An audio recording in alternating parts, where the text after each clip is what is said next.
Bom dia, Vinícius, tudo bem? Então vamos lá, pessoal, para quem acessou agora a aula aí, nós vamos falar hoje sobre noções de estatística, tá ok? Vamos focar mais em gráficos, né? O ano passado nós vimos gráfico de setores, esse ano nós vamos voltar a ver setores e vamos ver alguns outros gráficos também de barra, tá ok? Tanto na horizontal quanto na vertical. Barras e colunas, né, que fala. Tudo bem? Então vamos lá, nossa aula vai iniciar com estatística.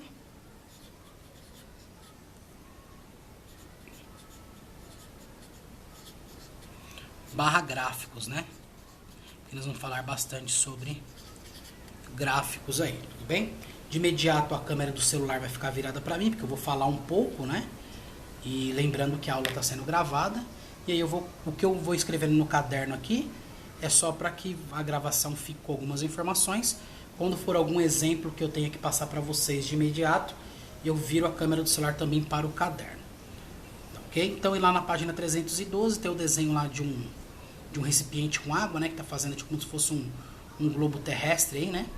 E está dizendo assim, ó. A água é um vasto recurso natural no planeta Terra.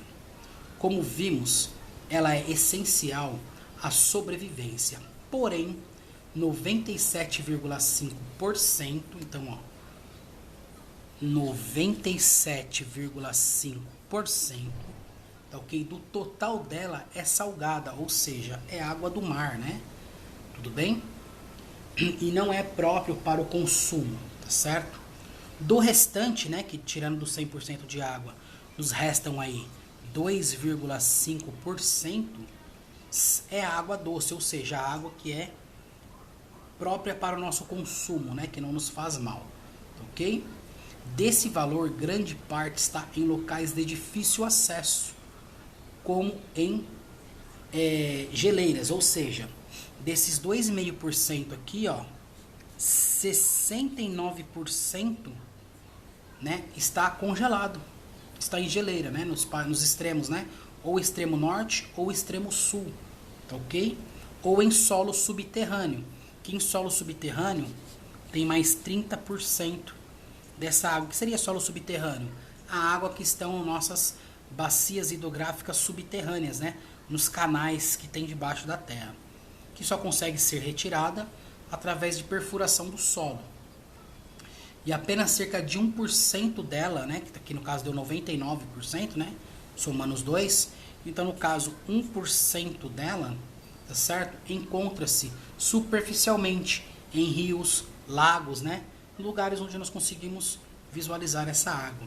Então, de repente, quando a gente vai passear para algum lugar, né, que nós conseguimos observar rios, corredeiras de água, cachoeira, por mais que a gente vê aquela imensidão de água, né, que a gente vê, por exemplo, para quem ainda nunca foi, para quem só viu pela TV ou pela internet, as cataratas do Iguaçu, né, aquela imensidão de cachoeira, de água, só de pensar que aquilo ali é um cisco, né, não sei nem, acho que nem tem, aqui na apostila nossa não tem mensurando a diferença daquela catarata do Iguaçu, que é imensa perante a nós, né, quantos por cento seria da água doce. Do total é muito pequeno, né? É muito pequeno. Então seriam esses tipos aí de águas superficiais que eles chamam aí.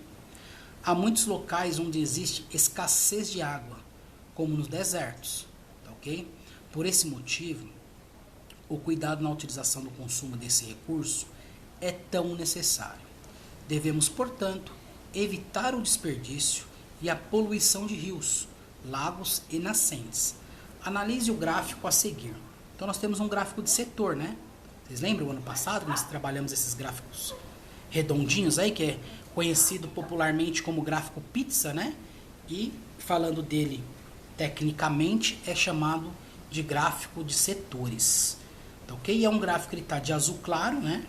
E tem outros dois tons de azul, aonde ele está falando que 97,5%, que é o azul mais clarinho, são as águas salgadas, né? Vamos assim dizer, águas do mar, tá ok?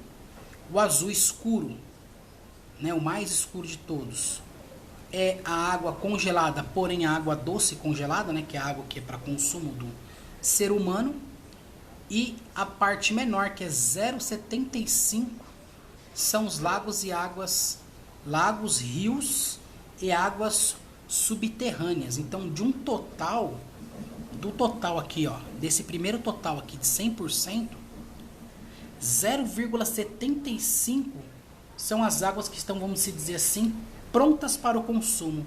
Por que prontas? Porque não depende do descongelamento e não depende e não tem sal, não é salgada. Então, o que acontece? Ou nós tiramos elas de recursos naturais superficiais, que é os rios e lagos, ou tiramos elas através de escavação, que é conhecido como os poços, né? Quando se perfura o solo e se constrói poço para extrair a água, tudo bem? Olha só, somente 0,75 da água total do planeta, tá ok? É a água de fácil acesso, ou própria para o consumo, tudo bem? Todo o restante, se ela não é própria para o consumo, ela é de difícil acesso porque está nos extremos, então ela está congelada, tá certo? Então, olha a importância aí da pesquisa, né? Da estatística em cima do que nós temos para consumir aí, tá ok? Isso foi feito pela Agência Nacional de Águas, tá ok? Água no Mundo disponível, tá certo? Isso estava no site deles em 3 de maio de 2019, que é uma pesquisa mais recente. Provavelmente deve ter outras mais recentes agora, né? Por se tratar já mais de um ano que essa pesquisa foi divulgada. Provavelmente tem outras mais recentes. Bom, vamos começar com algumas perguntinhas aí básicas, né? Para a gente discutir sobre o assunto. A primeira pergunta está falando assim, ó.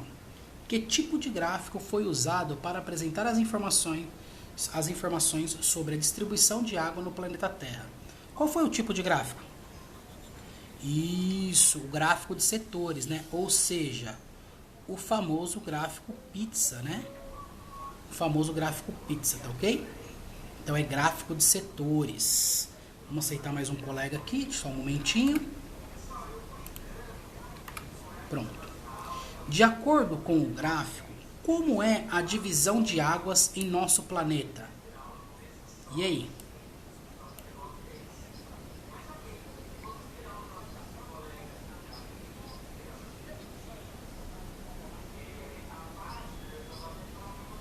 Exatamente. Exatamente. Nós temos 0,75 de águas próprias para o consumo de fácil acesso, que são rio, lagos e águas subterrâneas. Temos 1,75 de água doce, porém congelada, que são nos extremos, né? Extremo norte e extremo sul do planeta.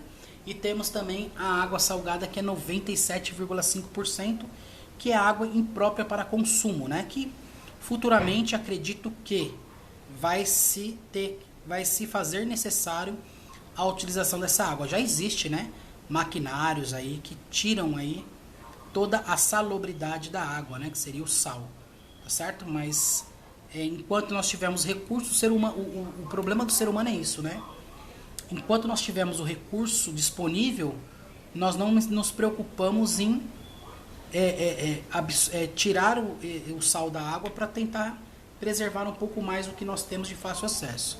E sim preferimos primeiro esgotar aquilo que nós temos para ficar na dificuldade para depois poder tirar isso. Eu acho que com a evolução que nós temos hoje, né, da evolução de tecnologia, evolução da ciência, do monte de recurso que nós temos hoje, eu acho que seria já há muitos anos já seria de bom proveito estarem dando um jeito de recuperar um pouco, extrair um pouco de água que é chamada de água salubre, né, que é água salgada, através de máquinas tirando esse sal, para que nós conseguimos preservar um pouco mais. Até porque nós, seres humanos, nós temos recursos, né, através da tecnologia, para estar tirando o sal dessa água e tornando ela própria para o consumo. A natureza não. Se você chegar aí, sei lá, numa Amazônia, não precisa nem ser Amazônia, se você chegar em alguma mata aí, seja até aqui perto da Zona Norte, aqui ó, Pico de Jaraguá, né, aquela região do Mandaki que tem o parque ali, se você chegar ali e começar a aguar as plantas com água salgada, muitas delas vão morrer. Algumas não, algumas vão resistir, mas muitas delas vão morrer. Então assim, por quê? Porque a natureza ela não tem esse recurso que nós temos de tecnologia para tirar esse excesso de sal da água.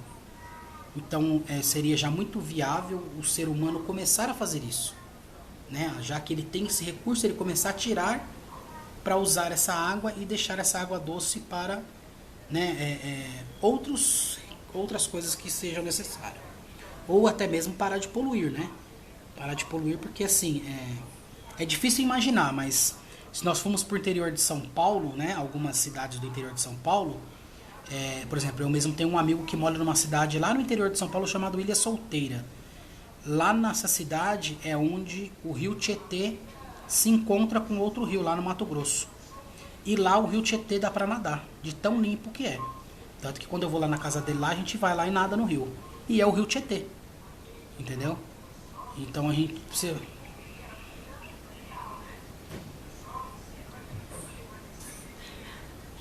Não entendi.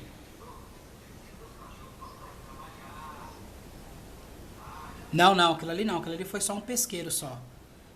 Ele foi só um pesqueiro. Nessa casa desse meu...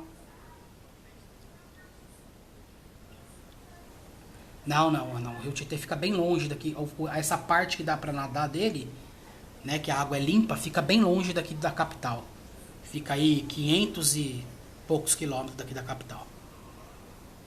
Mas para vocês verem aí, né, não dá pra se imaginar a gente olhando pra ele na marginal que nós conseguimos, né, um dia mergulhar nesse rio, né?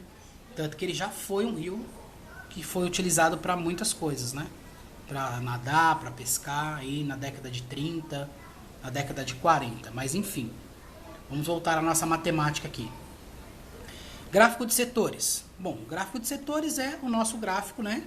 Pizza, tá ok? Então é aquele gráfico onde nós dividimos ele, né, em alguns setores, tá ok? Qual está dizendo na apostila de vocês.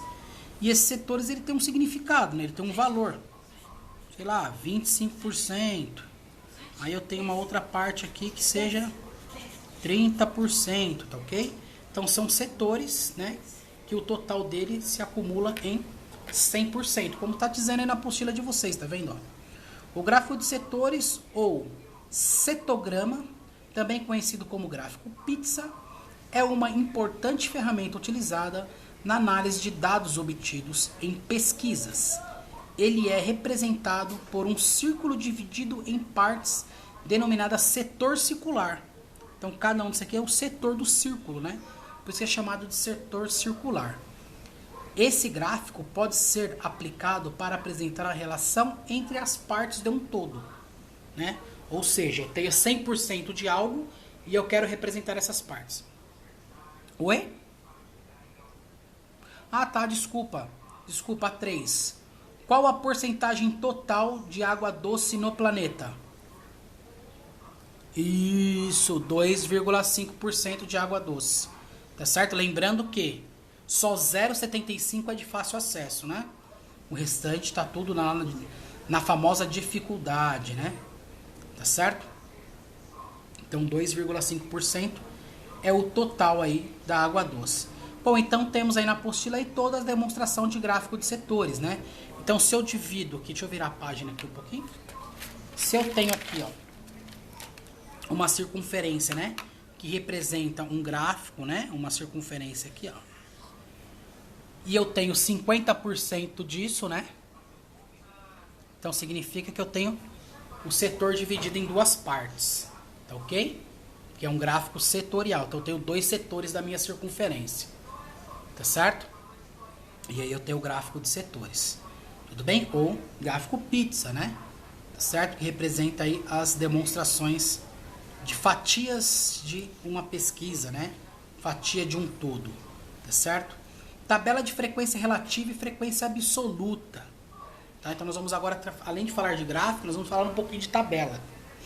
Então assim, ó, as partes que formam o gráfico de setores, chamado de setores circulares, expressam as diferentes porcentagens dos dados da pesquisa a que esse gráfico se refere. Torna-se importante transformar os dados em porcentagem e um bom modo de organizá-los para a construção do gráfico de setores é usar a tabela de frequência relativa e também frequência absoluta. Acompanhe a seguir o que é cada uma delas. Frequência absoluta é o número de vezes em que determinado dado aparece na pesquisa. Frequência relativa é a razão entre a absoluta e o universo da pesquisa. A soma de todas as frequências relativas deve ser sempre 1, ser calculadas em forma de razão. Tá certo? Aí tem uma pequena observação aí, dizendo assim, ó. A frequência relativa também pode ser representada em porcentagem. Além disso, a soma de todas as porcentagens deve ser sempre 100. Ou seja, não tem como eu estar mencionando algo e falar assim, isso é 110% de uma laranja.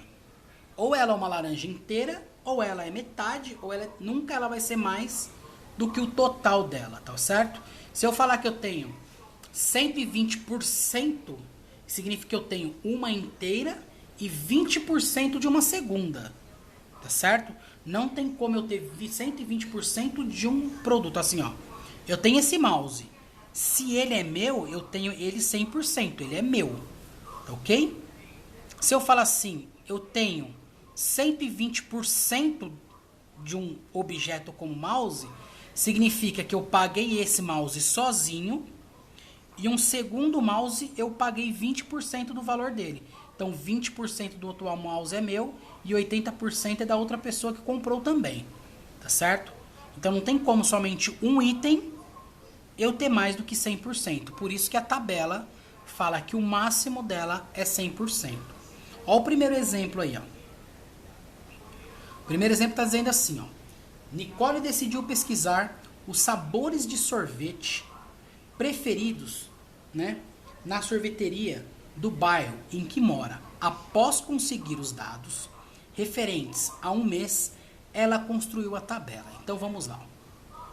O que ela fez? Ela foi lá na sorveteria e perguntou para o dono da sorveteria quais são os tops, né, os sorvetes que mais vende. No caso aqui ela fez, deixa eu ver de quantos sabores. 1, 2, 3, 4, 5. Então ela fez o top 5. Tá certo? Então ela foi lá e perguntou pro cara sobre chocolate, sorvete de chocolate. Depois ela perguntou sobre o sorvete de creme. Depois ela perguntou sobre o sorvete de uva. E também perguntou sobre o de coco.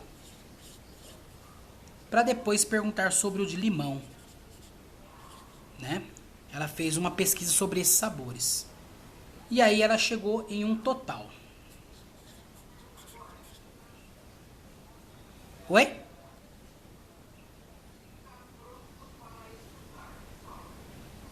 Não entendi, Rian. Fala um pouquinho melhor porque o seu áudio está vindo muito ruim.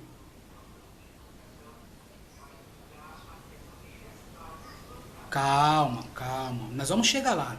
Nós vamos chegar lá. Então aqui são os sabores, ó.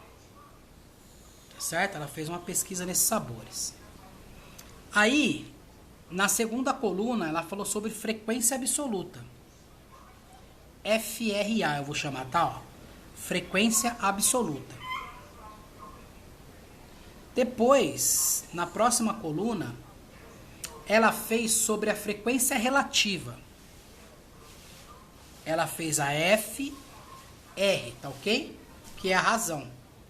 Tá certo?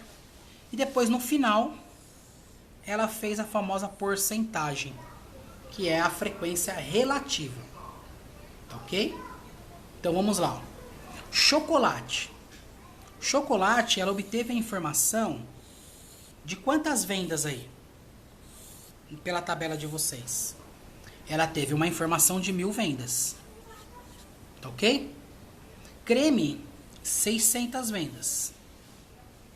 Uva, 300 vendas. Coco, 50 vendas. E limão também 50 vendas. Qual foi o total de sorvete vendido com a pesquisa que ela fez? 2.000 sorvetes. 2.000 sorvetes. Então vamos lá. Então, ela descobriu que essa sorveteria do bairro vendeu um total de 2.000 sorvetes. Não sei em quantos dias, mas vendeu 2.000 sorvetes. Tá certo? Agora eu vou encontrar a razão. A razão é a frequência relativa. Antes de encontrar a porcentagem, o que seria encontrar a razão? Seria eu dividir a quantidade de vendidas do sabor dividida pelo total. Então, ó, 1.000, dividido por 2.000 é igual a quanto? A 0,50. 600 dividido por 2.000 também, que é o total, que vai dar 0,30.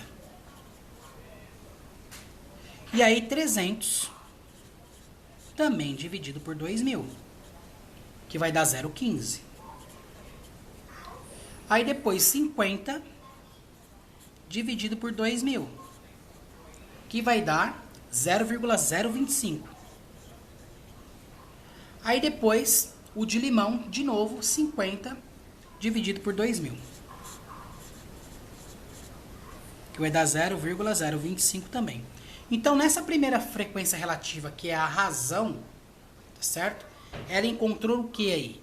A quantidade de sorvete relacionada um ao outro. Do total de 2.000, 0,50, metade foi chocolate. Creme, dos 2.000 vendidos, 0,30 foram de creme. E assim por diante. Tá certo? Então, se metade foi chocolate, sobrou 1.000 sorvetes entre os outros sabores. Tudo bem? Sobraram 1.000 sorvetes entre os outros sabores. Tá certo? Então, vamos lá. Agora ela fez a porcentagem. Então, o que é a porcentagem agora? Já que eu dividi a quantidade de cada sabor pelo total vendido, agora a porcentagem é eu multiplicar por quanto? Multiplicar por 100. 0,50 vezes 100 é 50%. 0,30 vezes 100 é 30%. 0,15 vezes 100 é 15%. 0,025 vezes 100 é 2,5%. E de novo, 2,5%. Vamos somar a porcentagem? 50 mais 30 é 80, com mais 15 é 95, com 2,5 é 97,5, com 2,5 é 100%. Tá certo? E aí nós chegamos ao total das frequências. Ó, vamos somar aqui a frequência da razão, ó.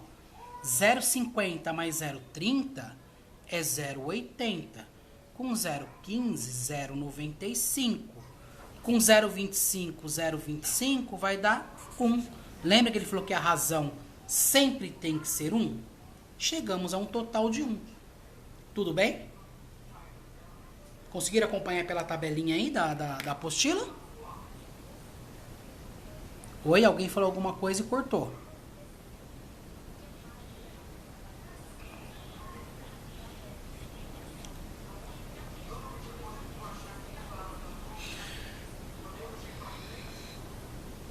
Qual parte que você quer que eu explique de novo? O seu áudio está bem ruim.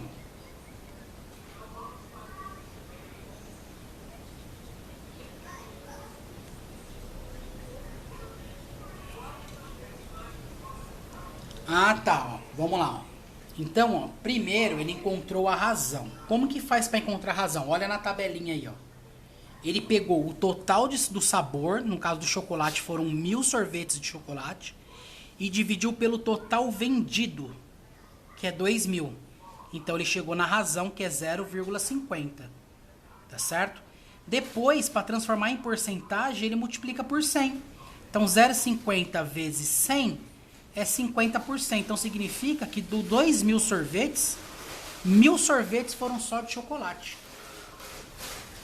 Entendeu?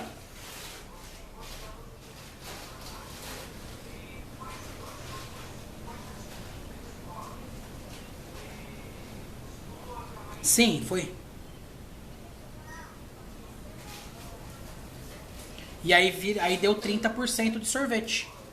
30% do sorvete. Entendeu?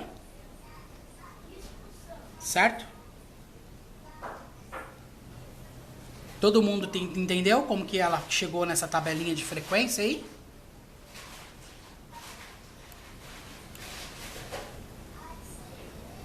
E aí, o que que ela fez? Expressando isso num gráfico, né? Eu vou virar aqui, ó. Deixa eu mudar a página aqui da apostila. Vocês estão vendo um gráfico aí, né? Que é o gráfico de setores. E aí ela expressou isso em um gráfico, né? Como que é expressar isso em um gráfico? Fez uma circunferência, tá certo? Como eu sei que um dos itens foram 50%, então cortou-se a circunferência ao meio.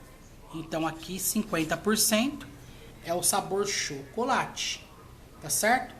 Como eu sei que o outro é 30%, então eu vou fazer isso aqui, ó. O outro foi 30%. O outro foi 15%, e aqui dividir no meio para ficar 2,5 para os outros dois sabores, que é coco e também limão, tá certo? Então foi dividido esse gráfico em setores, tá certo? Que setores de uma circunferência, tudo bem? E aí eu representei, ó, 50% de chocolate, 30% sendo o segundo sabor de creme, 15% de uva e 2,5% para os dois últimos sabores, que foi coco e limão. Tudo bem? Tá aí na apostila de vocês aí o gráfico até pintado. Gráfico de setores é legal quando vocês... É que eu não tenho as canetas, essas canetas aqui piloto, né? Ó, elas só encontrei elas de azul, vermelho ou preto, né? Então não tem como eu colorir legal o gráfico para vocês, mas vocês podem colorir o gráfico aí, né? Com um lápis de cor aí, com um tipo de caneta que vocês tiverem aí de várias cores, que fica legal para diferenciar, tá ok? E depois vocês criarem a legenda, né? Se eu pintar aqui de azul, então eu faço um quadradinho azul e coloco chocolate. Pinto aqui de vermelho, coloco um quadradinho vermelho e coloco creme. Pinto aqui de verde, aí coloco o quadradinho verde aqui e coloco o nome do sabor. Tudo bem? Que é criar uma legenda do gráfico, né? Legenda seria isso aqui, né? Eu vou dar um exemplo só. Vou pintar esse aqui de 15% de vermelho, ó. O 15% é uva, né? Então eu venho aqui, eu faço um quadradinho vermelho e coloco uva. Se eu pegar o outro aqui, ó, o 30%, pintar de azul, pintar todinho de azul aqui, ó. Eu coloco que o meu quadradinho azul está representando o creme. Tudo bem? E aí, vou fazendo a legenda igual está acontecendo aí a legenda na apostila de vocês, tá bom? É dessa forma que a gente faz legenda aí. Bom, que mais aí? Tá falando sobre a distribuição do gráfico, né? Que a soma dessas porcentagens tem que dar 100%, como eu já tinha falado para vocês. Já em outros gráficos, né? 30 com mais 50 com mais 15, 2,5 com 2,5 é 5. E aí nós chegamos em 100%. Se alguma conta de vocês, referente a gráfico e porcentagem, não chegar a 100% do total ou passar de 100% do total, faça uma revisão nas contas, porque isso pode dar um grande indício, né? E uma certeza de que as suas contas estão com algum erro no processo, ok? E aí você tem que dar uma revisada aí nessas suas contas aí. Tudo bem? Bom, aí vem já o raciocínio e ação, que é um primeiro exercício dizendo assim. Vou ler com vocês e depois vocês daí em diante vão fazendo sozinho. Esse exercício, para quem está acompanhando pela apostila, está na página, deixa eu só falar a página para vocês, na página 316. E ele está dizendo assim, ó, é um exercício do Enem que foi adaptado para a apostila de vocês. Estimativas do IBGE para a safra nacional de cereais, leguminosos e oleaginosas em 2009, ó, desculpa, em 2012. apontavam uma participação por região, conforme indicado no gráfico. Então foi dado um gráfico de setores, dizendo que a região sul do país teria 37,2% da participação, a centro-oeste 38,3%, a norte 2,7%, a nordeste 10,4% e a sudeste 11,4%. As estimativas indicavam que as duas maiores regiões produtoras cultivaram juntas um total de 109,9 milhões de toneladas dessas culturas em 2012. De acordo com esses dados, as regiões sul e sudeste possuem juntas o maior total de população de cereais, ou de produção, né? Quando a gente fala população ou produção, nós estamos falando da mesma coisa, tá bom? Em pesquisa vai ser normal vocês escutarem o nome população, mesmo fazendo pesquisa de objetos, tá ok? Eu vou falar assim, a população de televisor nesse lugar é tanto, a população de telefone celular, porque população em estatísticas quer dizer quantidade, tá ok? Quer dizer quantidade. Então, é um total de produção de cereais, leguminosos e oleaginosos em milhões de toneladas, ou milhões de tonelada, que as outras regiões juntas. Então, o que ele está querendo dizer? Se nós juntarmos aí a região sul, que tem 37,2%, e a região sudeste, que tem 11,4%, se eu somar as duas, vai ser maior que o percentual de todas as outras juntas? Sim ou não? Como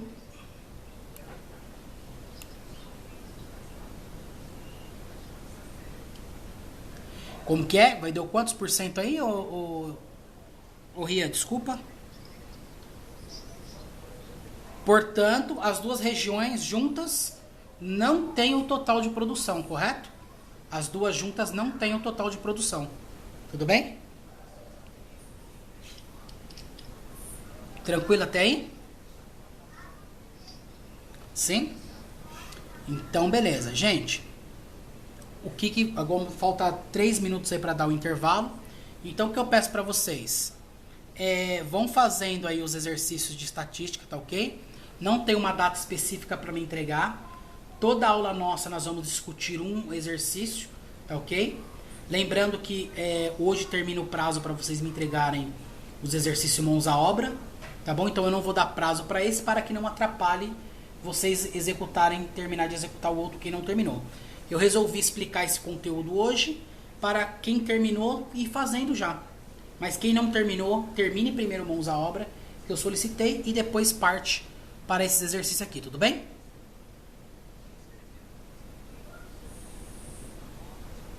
Tudo bem, hein, gente? Então tá bom, vocês estão liberados para o intervalo aí e até a próxima aula.